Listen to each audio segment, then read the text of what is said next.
give you my soul. I live for you alone. Every breath that I... Est-ce que tu peux le dire avec tes mots? Christ me suffit. Qu'il me suffit. Lui seul me suffit. Il est mon objectif. Il est ma priorité. Il est le centre de ma vie. Il est tout pour moi. Au-dessus de tout pour moi. Tout ce dont j'ai besoin est en toi. Pour la relâcher. Est-ce que quelqu'un peut acclamer notre gloire de gloire? Alléluia. La relâcher. Alléluia. Nous bénissons le Seigneur ce matin. Parce que nous fait la grâce d'être dans sa présence. Alléluia. Amen. Que Dieu vous bénisse ce matin. C'est une joie de vous voir à chaque fois. Et j'aimerais nous encourager à persévérer avec Dieu. Alléluia.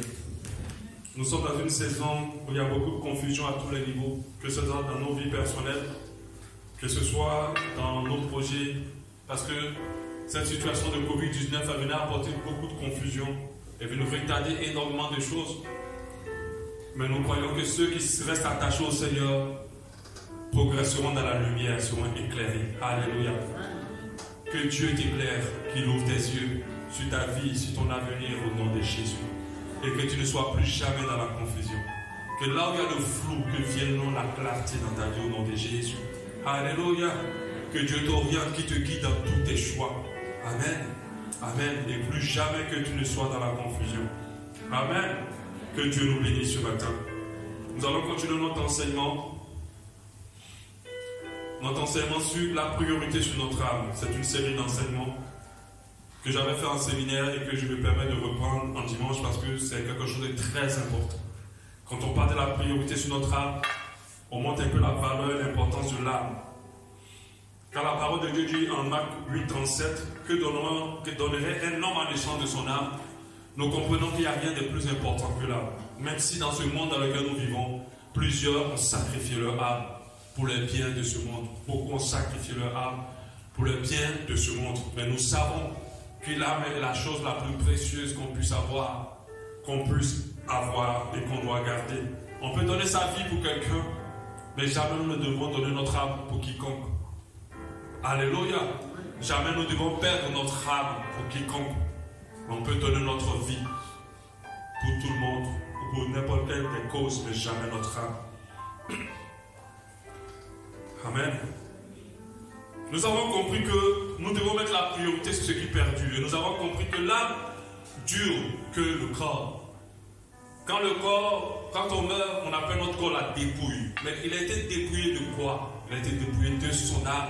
L'âme, c'est la vie dans le corps. Alléluia. Quand on dit ce champ n'a pas d'âme, ça veut dire que ce champ n'a pas de vie. Quand on dit cette organisation, cette maison n'a pas d'âme, ça veut dire que dans cette maison, il n'y a pas de vie. L'âme, c'est la vie dans le corps. L'âme a existé avant le corps, l'âme existera après le corps. Alléluia. Mais le monde nous a conduit à mettre beaucoup plus de priorité sur notre âme.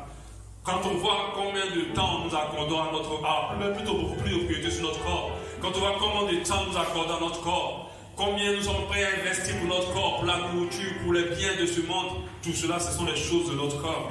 Pendant que ce corps est éphémère. Nous avons compris, lorsque nous avons reçu l'enseignement, que nous ne pouvons pas mettre la priorité sur ce qui est passager. Nous devons mettre la priorité sur ce qui dure le plus. Et notre âme dure. Alléluia. Généralement, on définit l'homme comme une personne avec un âme, un corps avec une âme. Mais en réalité, la vraie définition de l'homme, c'est une âme qui est couverte d'un corps. C'est comme ta chemise. Ta chemise n'est pas plus importante que toi-même. Et pareil, le corps est une enveloppe et n'est pas plus important que celui qui le fait vivre. Celui qui le fait vivre, c'est l'âme. Sans l'âme dans le corps n'a pas d'importance. Il devient juste de la viande, un objet qui va pourrir et qui va disparaître. Alléluia. Et il est très important en tant qu'enfant de Dieu. Nous comprenons que notre âme est très importante. Nous devons y veiller. Notre âme est un corps en part entière. Alléluia. Une personne en part entière de nous. Et vraiment pour définir cela, je prends l'eau sur une forme liquide. Cela représente l'âme. quand on le congèle, alors cela représente le corps.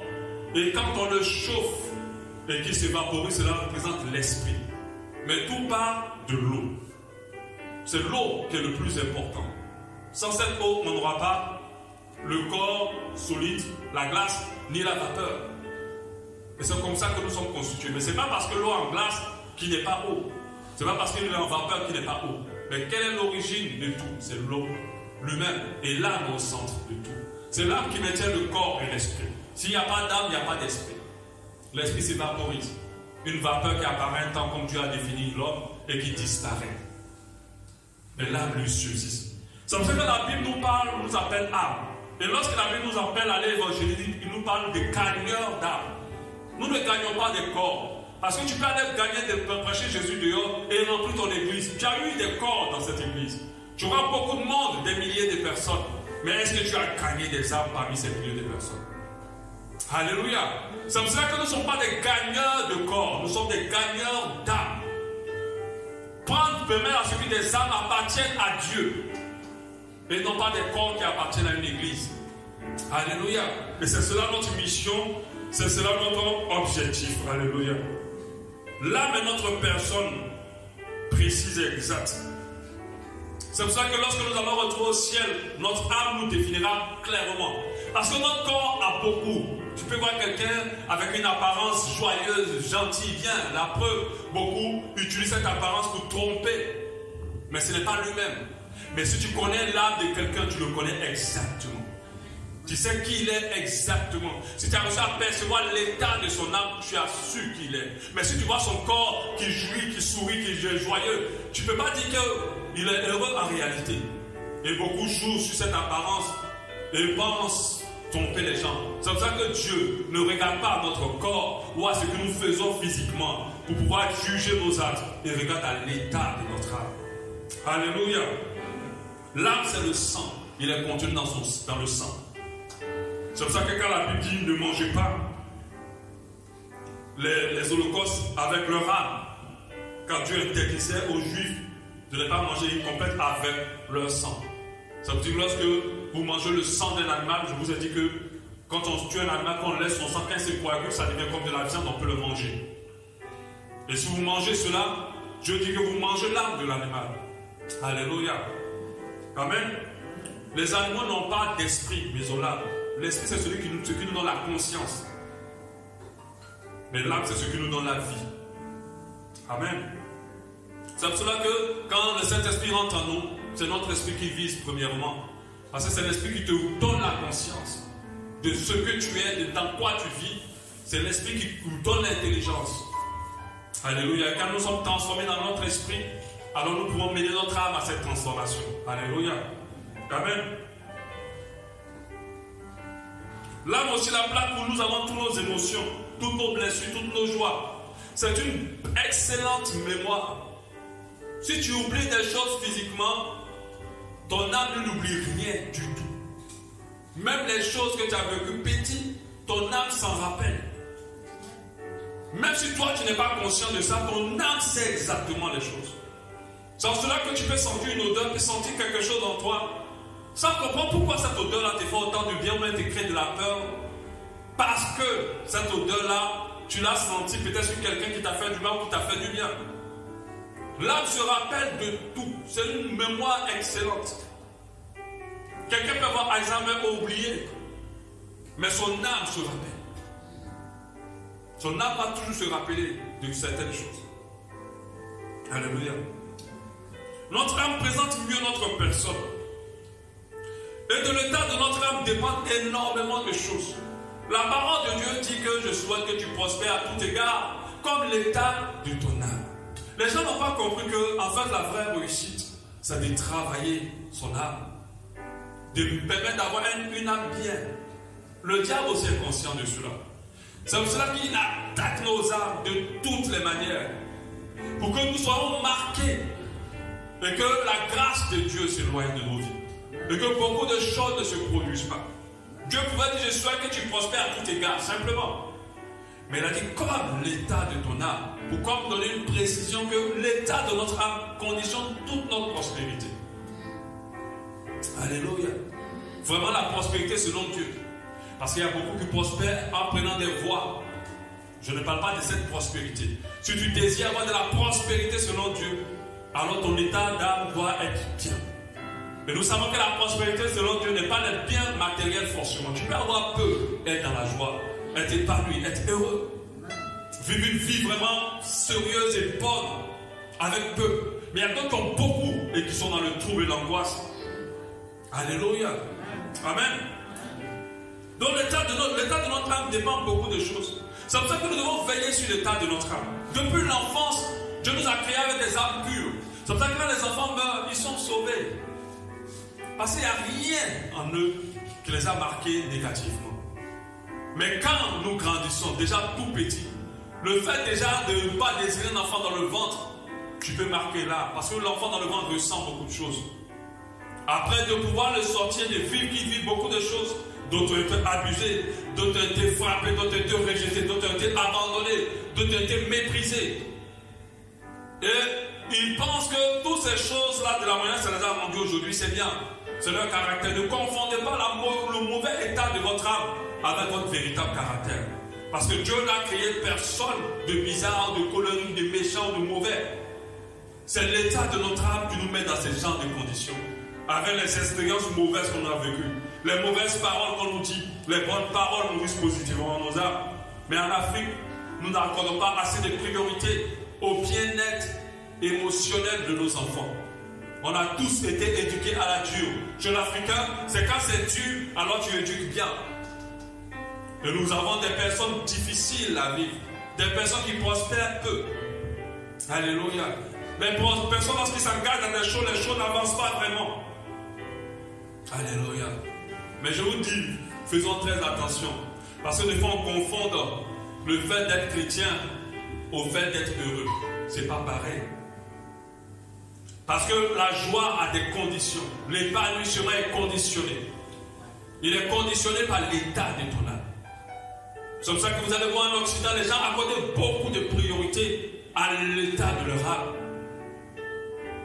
Des fois d'une manière exagérée, mais ils accordent beaucoup de priorité. Ils voyagent dans des endroits sublimes pour que leur âme se sente bien. Ils vivent des vies heureuses parce qu'ils mettent la priorité sur le bien-être. Dans les couples, ils mettent la priorité sur les moments de qualité, ils mettent la priorité sur la joie. Aujourd'hui, la fête de Noël n'est pas une fête de Noël. C'est vrai qu'ils ont jeté Jésus, ils ont laissé Noël. Mais cette fête-là a quelque chose où les gens donnent beaucoup d'amour aux autres. Alléluia. Mais dans nos pays africains, ce n'est pas la priorité. Il suffit seulement que tu ailles à l'école, que tu affrontes les difficultés de la vie et que tu deviennes devant. Et quand les gens arrivent, les choses qui touchent ne prospèrent pas parce que les âmes sont blessées. Les foyers sont difficiles. C'est vrai qu'en Europe aussi on a ça. Parce qu'il y a l'Est, si tu penses, tu accordes trop d'importance à l'âme et que tu négliges aussi le fait que le corps doit être aussi, tu peux mettre quelqu'un dans une autre extrémité. Alléluia. Mais c'est très important, il faut qu'il y ait l'équilibre. Les moments difficiles sont utiles pour nos vies. Mais ils ne sont pas là pour nous détruire, rendre notre âme sombre. Ils sont là pour rendre notre âme équilibrée. Et leur permettre d'être plus solide pour plein de choses. Alléluia. Les gestes affectifs, le fait de toucher, de prendre dans les bras, prendre nos enfants dans les bras, être pris dans les bras. Il y a des personnes, on ne les a jamais pris dans les bras. J'ai posé la question. D'autres ont dit, le papa, le maman ne l'a jamais fait. Certains, sous leur maman l'a fait de temps à autre et c'est rare. Il y a d'autres, on ne l'a jamais fait. Mais c'est un geste simple, mais c'est un geste qui fait du bien à notre âme. Alléluia. Les moments de qualité, les relations de qualité, ce que nous écoutons, ce que nous voyons. Alléluia. Les expériences douloureuses, les mauvaises paroles peuvent mettre notre âme mal. Alléluia. Les moments de souffrance, de rejet, des mauvaises relations. Alléluia. Mais nous devons comprendre une chose. La parole de Dieu dit à Matthieu 12, 35. L'homme bon, ça dit une personne qui est bien, une personne qui est bonne.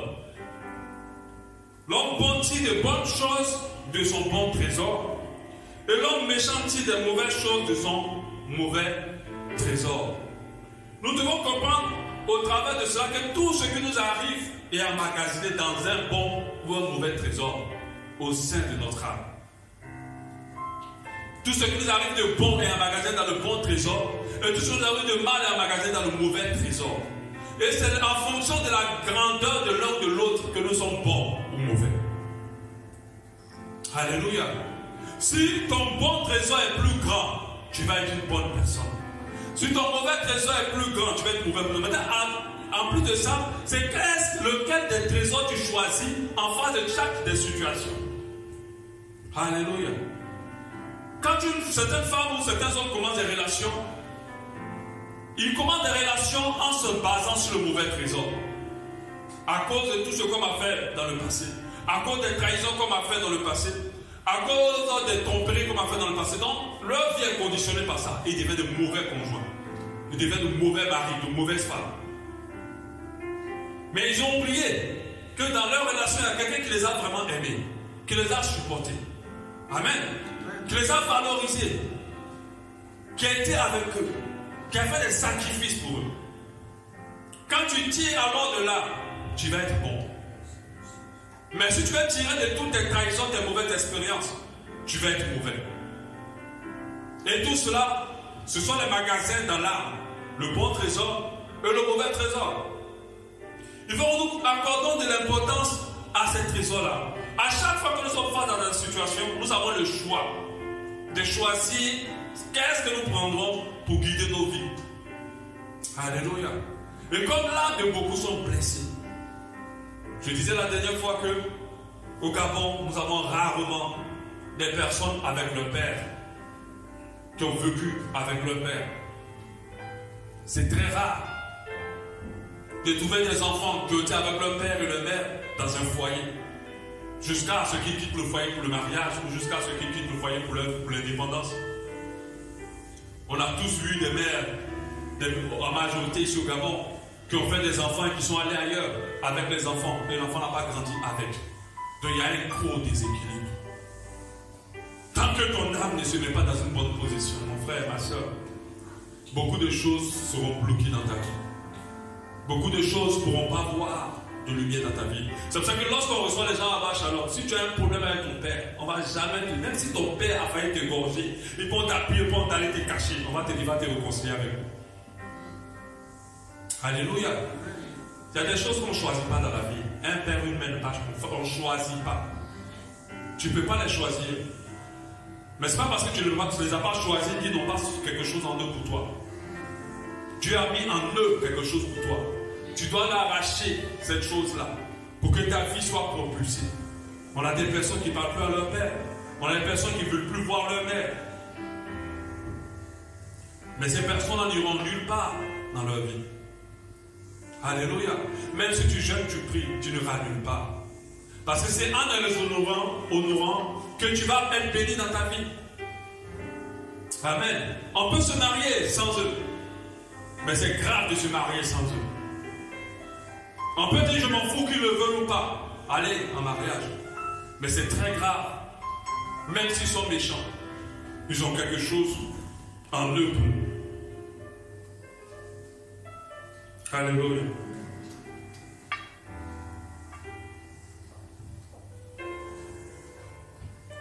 Quand tu as eu des expériences douloureuses, ces expériences douloureuses, ça peut te rendre bien. Ça peut te rendre meilleur. Ce n'est pas pour te rendre mauvais ou conditionner négativement ta vie. J'aimerais dire à quelqu'un, abandonne ça. Ne conditionne plus ta vie en fonction de ce que tu as vécu de mauvais. L'âme a un impact même sur nos corps. Alléluia. Proverbe 16, 24, les paroles agréables sont un rayon de miel, douce pour l'âme et salutaire pour le corps. Douce pour l'âme et salutaire pour le corps. 16, 24 Proverbes. Douce pour l'âme et salutaire pour le corps. L'âme a un impact sur le corps. Vous savez, même la beauté, elle rayonne davantage quand tu as une bonne âme. Tu vas trouver quelqu'un bizarre, mais quand tu vas voir que la personne commence à manifester une certaine bonté, tu vas la voir autrement. Alléluia. Mais tu peux voir une personne, une belle femme, même beau monsieur, mais tellement ils sont dans leur cœur, leur beauté n'éclaire pas. Leur physique ne donne rien en fait. Alléluia. L'âme a un impact sur le corps. L'âme a la possibilité même de créer des maladies au corps. Il y a des gens qui meurent de chagrin. Mais quel est le lien entre le fait d'être dans le chagrin et puis ton corps de mourir? Vous savez pourquoi en Europe, on accorde beaucoup d'importance à créer un beau cadre dans les hôpitaux? Pourquoi on encourage à aller visiter les malades? C'est parce que lorsque leur âme est bien, leurs défenses qui sont dans leur sang sont fortes pour les aider à combattre les maladies et à combattre la situation. Rappelez-vous, l'âme c'est le sang, il est dans le sang. Et nous savons que dans le sang, c'est là qu'il y a toutes nos défenses. On est d'accord? C'est là qu'il y a toutes les défenses de notre corps. Si tes défenses sont affaiblies, beaucoup de maladies pourront avoir le dessus. On crée un cadre agréable pour pouvoir te permettre de mettre en vie. Des fois, quand on a une maman malade comme ça, et puis il y a un événement difficile, on va dire, ah, ne l'informe pas ou elle risque de mourir. Mais en quoi cette information va la tuer? Mais parce que cette information va être une blessure dans son âme. Et ça va attaquer son corps. Et elle peut mourir. Des gens meurent de crise cardiaque à cause d'une information. En quoi un mot peut te tuer physiquement? En rien normalement. Mais ce mot-là est une blessure dans ton âme. Et quand ton âme prend un coup dur, il peut faire un choc sur ton corps. C'est pour ça que certaines maladies qui sont célèbres comme l'ulcère, ce sont des maladies de l'âme en réalité. Mais ils sont matérialisées physiquement. Mais quand des gens ont vécu dans beaucoup d'amertume, l'amertume crée la blessure. Et crée la blessure qu'on appelle les blessures de ventre. Le chagrin peut tuer. C'est pour ça que nous, en tant qu'enfants de Dieu, lorsqu'on voit quelqu'un de malade, apprenons à l'appeler, apprenons à aller visiter cette personne. Jésus dit, j'étais malade, vous ne m'avez point visité. C'est pour dire que Dieu accorde de l'importance à la visite des malades. Pas parce que nous allons guérir le malade, mais parce qu'en le visitant, nous faisons du bien à son âme. Et il peut guérir, il va guérir. Alléluia. Mais une personne abandonnée n'a pas assez de force pour beaucoup de choses. Une personne rejetée ne peut pas combattre et avoir beaucoup de courage pour plein de choses. Et des fois, ça peut avoir de l'effet sur notre corps. L'état de notre âme conditionne nos paroles. Matthieu 12, 34 conditionne nos paroles. Et quand on dit parole, on dit corps. Matthieu 12, 34, race de vipères, comment pourriez-vous dire de bonnes choses, méchants comme vous êtes? Car c'est de l'abondance du cœur, c'est de votre âme que la bouche parle. Alléluia. Amen. Donc faisons attention. Il y a des gens qui parlent en vous disant que ce que je dis, je le pense. Mais fais attention. C'est pour ça que lorsque quelqu'un est frustré ou blessé, qu'il fasse attention aux paroles qui sortiront de sa bouche. Parce que dès que tu es frustré ou blessé, les paroles que tu vas sortir de ta bouche vont répondre à l'état de ton âme actuelle. C'est en cela que chacun de nous, on s'est levé, on a dit des méchantes choses à des gens qu'on aimait. Parce qu'on était juste blessés. Et après, on se retrouve en train de regretter. Parce que notre âme a conditionné nos paroles. Alléluia. Pareil aussi, quand nos âmes sont bien. Par exemple, il y a des gens qui sont amoureux qui disent à des femmes, plus jamais je te quitterai. Fais attention mon frère. Laisse l'amour descendre un peu. Amen. Parce que quand tu as fini de dire ça, puis après tu la quittes demain, tu as péché devant Dieu. Parce que la Bible dit ne vous pressez pas à faire des promesses. Sous les faites, accomplissez-les. Il y a des gens tellement ils sont amoureux. Je t'ai abandonné de jamais, je serai avec toi jusqu'à la fin de ma vie. Toi et moi, c'est pour l'éternité. Et quand ça commence à chauffer après 2 mois, ça change de parole. Alléluia. C'est pour cela que faisons attention. Notre âme conditionne tout dans notre vie. Tout. Si on veille à son état, on va mieux guider ou orienter nos vies. Par la colère, il y a des gens qui ont abandonné des chemins, qui ont abandonné des engagements, qui ont quitté des personnes, qui ont quitté des endroits. Et ils pensaient bien faire. Mais parce que l'état de leur âme n'était pas bien en ce moment. Et c'est comme ça que ces personnes-là ne font que rester dans un labyrinthe de vie. Et ils ne sortent jamais de ce labyrinthe parce qu'ils ne pourront pas atteindre l'objectif pour lequel Dieu les a suscités dans ce monde. Ils auront l'impression que Dieu est contre eux. Psaume 23, 1. Cantique de David. Psaume 23, 1. L'Éternel est mon berger, je ne manquerai de rien. Il me fait reposer sur les verts pâturages, il me dirige près des eaux paisibles. Il restaure mon âme. Il me conduit dans les sentiers de la justice à cause de son nom. Il restaure mon âme. 1 Thessaloniciens 5, 23 nous dit que le Dieu de paix vous sanctifie lui-même tout entier. Il dit que le Dieu de paix vous sanctifie lui-même tout entier. Et que tout votre être, l'esprit, l'âme et le corps soient conservés irrépréhensibles lors de l'avènement de notre Seigneur Jésus. Alléluia. Nous devons comprendre que de la même manière que notre corps a des maladies, notre corps a des maladies, notre âme aussi a des maladies. Et que si elle ne guérit pas de ces maladies, nos vies vont être pas bien conditionnées. Quand nous sommes malades du corps, il y a beaucoup de choses qu'on ne peut pas faire. Quand nous sommes malades de l'âme, il y a beaucoup de choses qui ne sont plus accessibles à nos vies. Donc il faut veiller à ce que ton âme soit bien. Certains confondent même maladie d'âme avec leur vraie personne. C'est pas pareil. Ton âme est malade et il faut que tu guérisses. Tu n'es pas comme ça en réalité. Et toi-même tu le sais. Tu sais comment tu étais au départ. Mais à cause de ce que tu as vécu, tu as changé. Mais tu n'as pas changé en bien. Alléluia. Mais je vais parler de toi, mais je vais parler aussi des gens avec qui nous marchons. Si tu marches avec quelqu'un qui est malade de l'âme, il va t'épuiser. Il va te détruire. Il va te tirer vers le bas. Il va te noyer. Elle va te noyer. C'est pour ça que la première chose quand un couple se retrouve, forcément, on est tous malades de l'âme. Tous. Avant Jésus, mais deux fois après Jésus. Parce que d'autres ne sont pas conscients de cela après Jésus. C'est pour ça que quand un couple se retrouve, la priorité c'est de travailler l'un sur l'âme de l'autre. Si tu commences à rentrer dans un mariage et tu vois un homme qui est super jaloux, sache qu'il est malade de l'âme. On l'a certainement trompé avant toi. Et quand un homme reste super jaloux, il peut même te pousser toi à la femme de le tromper. Parce que c'est la confiance qui permet de stabiliser les gens. Mais si tu passes ton temps à répéter le nom de quelqu'un dans son oreille, toujours, et tu as l'impression que cette femme sort avec le monsieur, mais tu vas créer l'amour dans le cœur de ta femme sans t'en rendre compte pour ce monsieur.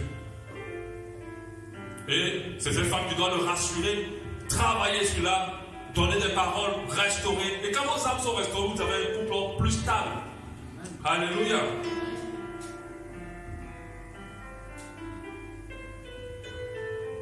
Alléluia. Quand l'âme est déformée, beaucoup de choses dans nos vies ne sont pas justes. Il y a des maladies de l'âme. Psaume 88, 3 nous dit: car mon âme est rassasiée de maux, et ma vie s'approche au séjour des morts. Mon âme est rassasiée de maux, ça veut dire de maladies, et ma vie se rapproche du séjour des morts. Alléluia. Amen. Les maladies de l'âme sont plus compliquées à guérir que les maladies du corps. Je vous avais dit la dernière fois que l'Esprit de Dieu, on pouvait l'appeler autre chose, mais Dieu ne l'a pas appelé le consolateur pour rien. On ne parle pas de consolation dans le corps, on parle de consolation dans l'âme.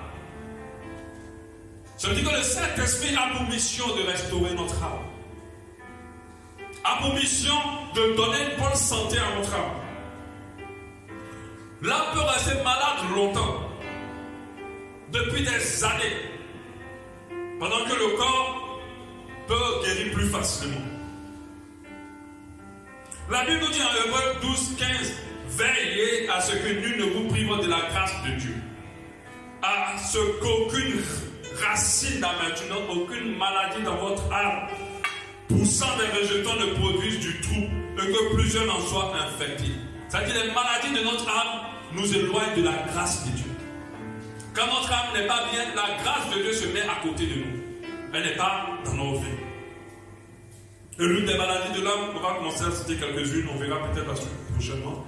Il y a l'orgueil, qui est une maladie de l'âme.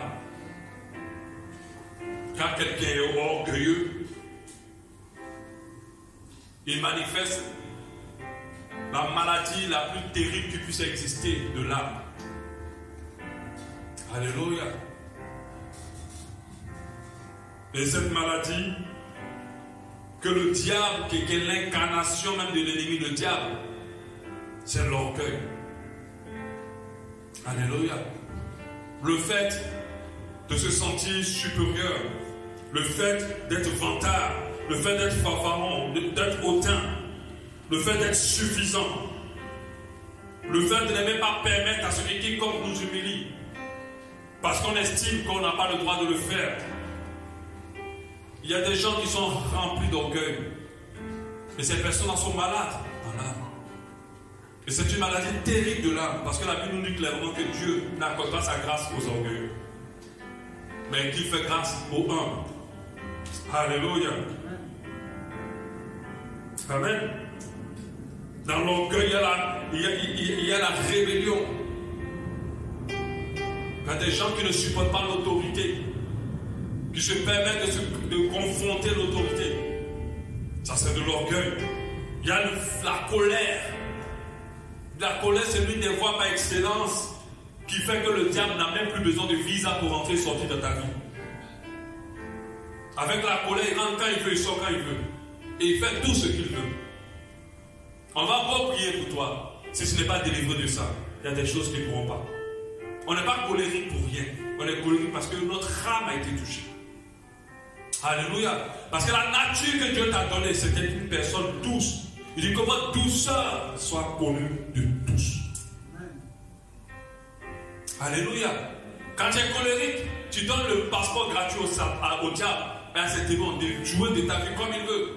Et c'est comme ça qu'après on va dans la confusion, on ne comprend pas. Je suis chrétien depuis des années, mais je ne comprends pas pourquoi. Il y a encore des choses dans ma vie. Mon frère, ma soeur, comprends que tu dois guérir de ça. Les choses qu'on te fait d'habitude, qui te mènent qui dressent tes cheveux, le jour où on te fera, puis tu ne vas pas bouger, tu seras guéri. Alléluia. Mais il y a des gens jusqu'à aujourd'hui, même des chrétiens, c'est difficile. Il ne faut pas te foutre d'eux. En tout cas, il ne faut pas te foutre d'eux. Quand ça monte autour, en même temps comme la mayonnaise elle prend du temps pour monter. Mais eux là, ça monte vite. Et très vite là, en même temps tout devient rouge. On ne voit plus rien. On voit seulement quelqu'un qu'il faut que je blesse. Mais en réalité, tu vas être apaisé d'avoir blessé quelqu'un. Mais il y a une porte qui va se fermer.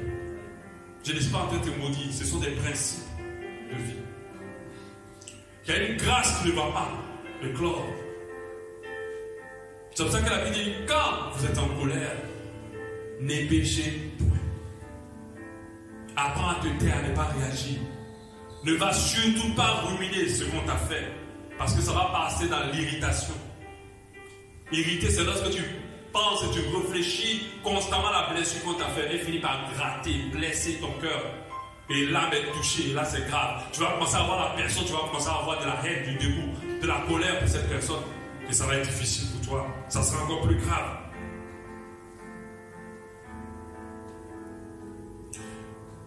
Jacques 1,19, sachez-le, mes frères bien-aimés, ainsi que tout homme soit prompt à écouter et lent à parler, lent à se mettre en colère. Lent à se mettre en colère. Dieu ne nous dit pas parce qu'il veut nous le dire, il nous dit parce que à chaque fois que nous agissons dans la colère, notre âme est touchée. Et le diable est accès. Il dit ne donnez pas accès au diable lorsque vous êtes en colère. Ne donnez pas accès au diable lorsque vous êtes en colère. Ça veut dire, quand tu te mets en colère, le diable a accès à ta vie. Peu importe ta condition de chrétien ou pas. Alléluia. Et la colère, le fait d'être colérique, c'est une maladie de l'âme. Il faut apprendre à se gérer.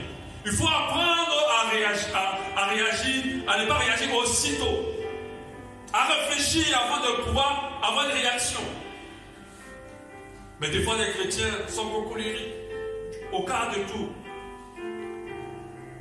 Tout de suite, ils sont blessés, tout de suite, ils réagissent. Tu ne peux pas empêcher les gens de te blesser. Même les gens que tu aimes te blesseront. Volontairement ou involontairement. Parce qu'on ne blesse pas toujours quelqu'un volontairement. Des fois, tu ne le veux pas, mais la personne se sent blessée. Alléluia. Mais là, c'est à toi de prendre le contrôle sur ça. Je te dis, je ne me lâcherai pas avoir. Parce qu'à chaque fois que je suis blessé, la grâce de Dieu s'éloigne de moi. Amen. Donc faisons très attention à l'orgueil. L'orgueil produit la colère. L'orgueil produit la déloyauté. L'orgueil produit l'insoumission. Tout ça, c'est l'orgueil. Et ceux qui sont dedans sont malades de l'âme. Ils doivent guérir de ça. Je n'ai pas parlé d'avoir l'orgueil, d'être orgueilleux un temps. Mais je pense que je parle du fait que quand tu es orgueilleux de nature, il y a des personnes qui ne connaissent pas, mais ils n'acceptent pas qu'on les apprenne. Il y a des personnes qui ne sont pas loin, mais ils n'acceptent pas qu'on essaie de les tirer. Ils pensent qu'ils peuvent tout d'eux-mêmes et ils ne veulent pas que quiconque les aide à quoi que ce soit. Mais ça va détruire ta vie. Parce que l'état de ton âme conditionne ta grâce. Alléluia. Amen. Les maladies de l'âme, une des maladies de l'âme qui est très fréquente et qu'en Afrique on le néglige beaucoup, c'est la dépression. On néglige beaucoup la dépression. Des fois, il y a des gens qui ont des grandes migraines ou bien qui ont un dégoût tellement poussé de la vie, un sentiment de ne plus vouloir vivre. Ils pensent que c'est quelque chose de banal, mais ils sont dans la dépression. Quand l'âme est saturée de mots, il déprime. Alléluia. Quand l'âme est dégoûtée de certaines choses à une grande profondeur, il déprime. Et il y a beaucoup qui rentrent dans la dépression. C'est une tristesse profonde dans leur cœur, des fois. Une grande déception dans leur cœur. Et ce sentiment-là persiste. Impossible de correctement travailler, d'étudier, de manger, de dormir, de s'amuser. Alléluia. Et c'est la dépression. Et la dépression est une maladie de l'âme assez courante en Europe, parce qu'eux, ils le savent. Mais nous, on le néglige. Mais beaucoup passent par des temps de dépression. Mais ils ne se rendent pas compte. Mais c'est une maladie de l'âme. Il faut accepter de guérir de cela. Alléluia. Amen. Il y a la rancœur aussi. Le fait, jusqu'à aujourd'hui, de ne pas arriver à pardonner. Ce qui est marrant ici, des fois, quand tu demandes à quelqu'un ce que tu as pardonné, non, non, moi j'ai pardonné. Hein. Si je n'avais pas pardonné, quand quelqu'un te dit si je n'avais pas pardonné, j'aurais pas. Il faut savoir qu'il n'a pas pardonné. Dès que quelqu'un te dit si je n'avais pas pardonné, je ne l'aurais pas appelé, il n'a pas pardonné. Alléluia. Il n'a pas pardonné. Parce que c'est ce que d'autres font. Si je n'avais pas pardonné, je n'aurais pas fait ça. Donc tu n'as pas pardonné. À chaque fois que tu ne pardonnes pas, non seulement Dieu ne te pardonne pas tes fautes, c'est même pas la peine de prier pour le pardon de tes péchés. Parce qu'il dit pardonne-moi comme moi je pardonne aussi à ceux qui m'ont offensé. Amen. Donc c'est en fonction de comment tu vas pardonner que Dieu aussi va te pardonner. Mais en deux, la grâce de Dieu se loin de toi. Et plusieurs jusqu'à aujourd'hui, ils sont dans la colère. Ton père t'a abandonné, et puis quoi encore? Qui n'ont pas abandonné? Alléluia. Le nombre d'enfants qui ont été abandonnés sont nombreux. Mais ta vie ne dépend pas de ton père. Même si tu as jeté dans un trou qu'on allait te repêcher. Parce qu'il y a des enfants qui ont repêché dans les camions. Tu vas dire quoi d'eux? On les a jetés, mais pas dans les fosses communes. Maman, c'est même pas le papa, c'est maman même qui l'a jeté dedans. Et puis on l'a sorti, il a grandi avec ça, il a su qu'il a été jeté dans une fosse commune. Moi je me rappelle d'un jeune que je gagnais, j'avais amené au Seigneur pour après il n'est pas resté, il est retourné. Je ne sais pas qu'est-ce qu'il devient aujourd'hui. Lui le jour, sa maman vient accoucher, elle serre les cuisses. Elle veut tuer l'enfant.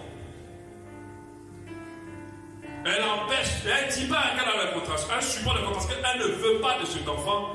Parce qu'elle aimait le père de l'enfant. Et quand ses parents ont su que le père de l'enfant l'a mis enceinte, son papa, le papa de la fille, a emprisonné le père de l'enfant. Et ça crée de grands problèmes de famille. Donc pour elle, l'enfant était le problème, qui a détruit son amour de vie. Donc comme elle ne pouvait pas avorter, elle dit je vais le tuer. Donc quand l'enfant est sorti, elle coince, c'est sa soeur qui a su qu'il y a quelque chose, et ils l'ont de force emmené à l'hôpital et elle a pu accoucher. Mais quand tu parles le jour, tu sens que lui-même ce n'est pas la maladie de l'âme. Il est à un niveau même de maladie de l'âme. Il s'est tatoué jusqu'à partout. Il est colérique, bizarre. Il était. Quand je lui ai parlé le jour où je l'ai rencontré, j'étais en train d'enseigner quelque part et je parlais de l'amour de Dieu. C'était un vrai gangster. Hein. Il était venu comme ça un jour à l'église. Il partait sur le chemin de l'église. On l'invitait tout le temps, il ne venait pas. Et quand il part, il s'arrête au milieu, il retourne. Il repart, il retourne. Puis après, il a dit je m'en vais. Et quand il arrive, c'est moi qui prêche, je parle de l'amour de Dieu. Et il ne comprend pas. Le gars ne faisait que pleurer. Il pleure, il pleure, il pleure, il pleure. Et il me dit, il ne comprend pas pourquoi lui il pleure.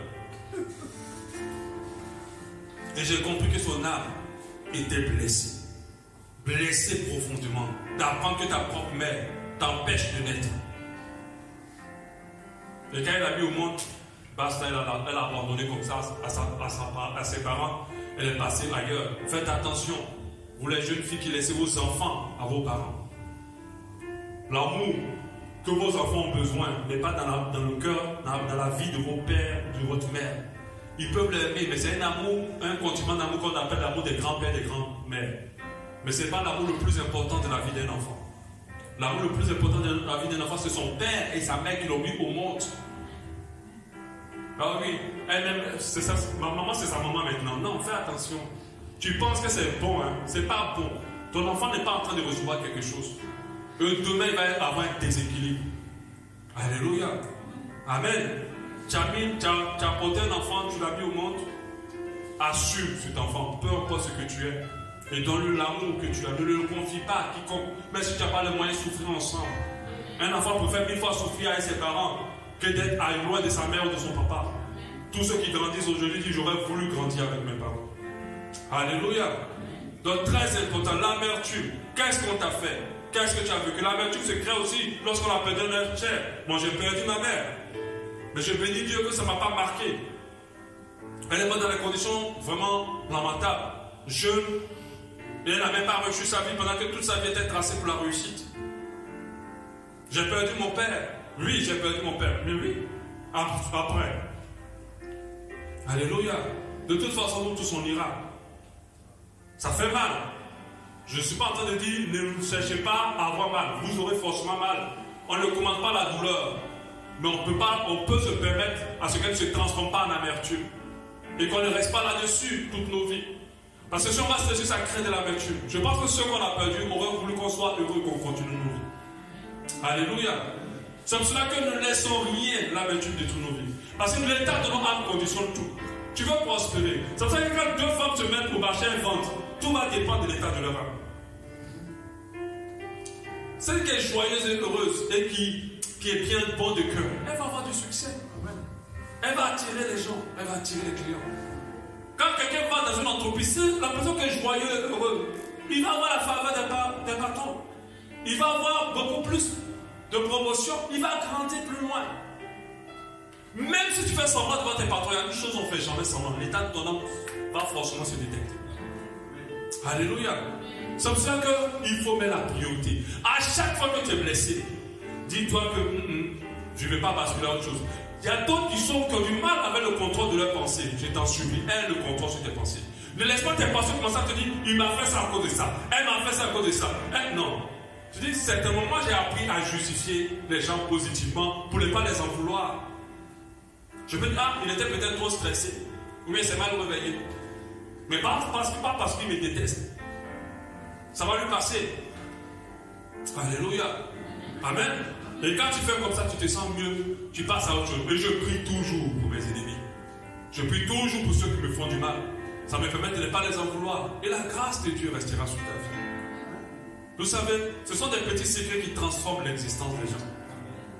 Et d'autres ne le savent pas. Et ils meurent, ils finissent frustrés et aigris. Dieu souhaite que tu prospères à tout égard, comme l'état de ton âme. Et je crois que quand on va finir cette série d'enseignements, des choses vont se positionner dans ta vie. Et tu verras comment l'âme est importante pour tout. Demande à Dieu dans tes prières, guéris mon âme, restaure mon âme, fais le bien. Par le sang de l'agneau, positionne le bien. Que toutes mes blessures soient guéries. Et tu verras comment Dieu va se positionner. Si tu as des personnes avec qui tu es en foi et qui sont des personnes importantes de ta vie, je t'en supplie, réconcilie-toi avec elles. Appelle-les. Des fois, elles aussi sont là-bas, elles ont envie de faire le premier pas, mais elles n'osent pas. Parce que vous avez tellement dit des mauvaises choses. Vous êtes allé très loin dans votre problème. Va vers ces personnes, réconcilie-toi. Je t'assure la grâce de Dieu qui va t'accompagner. La bénédiction que Dieu va mettre sur ta vie. Des fois, on pense que c'est les enfants qui bénissent. Mais tu peux donner des millions dans une église. Si ton cœur n'est pas en paix avec les gens, beaucoup de choses ne se passeront pas. Et tu auras l'impression que les pasteurs t'ont arnaqué.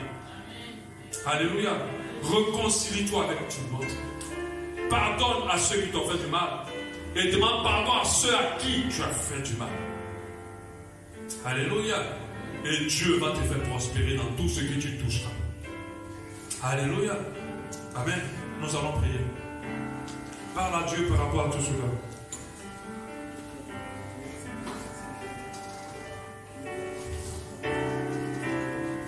Toi seul es digne. Parle à ton Dieu. Digne de recevoir louange et gloire pour l'éternité. Toi seul es digne.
Seigneur, tu vois tout ce que tes enfants étaient là debout ont vécu et par quoi ils sont passés, Seigneur.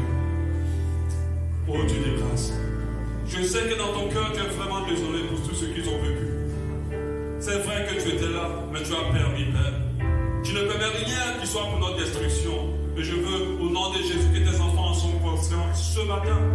Qu'ils réalisent que c'est par amour que tu as permis tout cela, pour les rendre plus forts, pour les élever encore plus loin. Mais Seigneur, ce n'est pas évident pour nous de le comprendre. Mais c'est pour cela que ce matin, Père, j'aimerais prier pour chacun d'eux. J'aimerais que tu touches chacun d'eux. Que le Saint-Esprit que tu as nommé le Consolateur ne pagne au cœur d'eux. Et que tu les visites et que tu rentres dans leur profondeur. Dans la profondeur de leur être, c'est-à-dire dans leur âme au nom de Jésus. Et que tu positionnes, tu consoles les cœurs. Seigneur, que les boules qui sont remplies dans le cœur sortent maintenant au nom de Jésus. Que les colères qui sont remplies dans le cœur disparaissent à l'instant. Que les blessures qui sont ouvertes pénètrent dans le cœur, se ferment à l'instant. Papa, ne regarde pas à moi quand je suis en train de prier. Regarde à tes enfants, regarde aux désirs qu'ils ont, que tu les restaures complètement. Dans le nom de Jésus, console celui qui a besoin d'être consolé.